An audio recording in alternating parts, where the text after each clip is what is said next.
Yes. ఇక్కడ Name? This is Pawan Kalyan, junior Pawan Kalyan.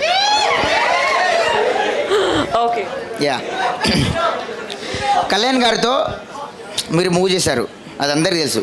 అవును. కానీ ఆయన మీకు ఆ మూవీ చేస్తున్నప్పుడు కానీ అంటే లైక్ మధ్యలో కానీ మీకు ఏదైనా గొప్ప విషయం అంటే ఏదైనా మీకు చెప్పారా మీ గురించి కానీ అంటే లైక్ ఏదైనా మీకు సంబంధించి ఏదైనా చెప్పారా అంటే మూవీ జరుగుతున్నప్పుడు? Actually చెప్పారు, but I feel like the one thing నాకు ఏం గుర్తుందినా that sir always reads a lot. So I think he likes to read a lot. That's something that Kalyan గారికి కూడా చాలా ఇష్టం కదా. సో అవును, రీడింగ్ చాలా ఇష్టం.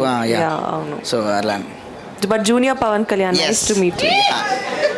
ఆల్రెడీ నేను మూవీలో చేశాను, ఏంటి హరిహర వీరమల్లో. హరిహర వీరమల్లో ఏం చేశారు? అన్నయ్యతో రోల్ అంటే చిన్న character. Oh, so all the best for the release. తమ్ముడు బిస్కెట్ కాదు, సినిమా చూడండి, రాసి పెట్టుకోండి, వీడియో తీసుకొని అవసరం డౌట్ ఉంటే. కళ్యాణ్ గారితో చేశాను, నేను పక్కనే ఉన్నా. ఎవరో బిస్కెట్ అంటే చెప్తున్నా. No so all the best. Kalyan గారు ఇంకోటి ఏంటంటే కళ్యాణ్ గారు పిలిచి నాకు అవకాశం ఇచ్చారు ఈ మూవీలో. Oh nice. అది నా లైఫ్ టైం అదొక అవకాశం. అది nice. All the best for 24 to you too then. yes, thank you so much. Thank you.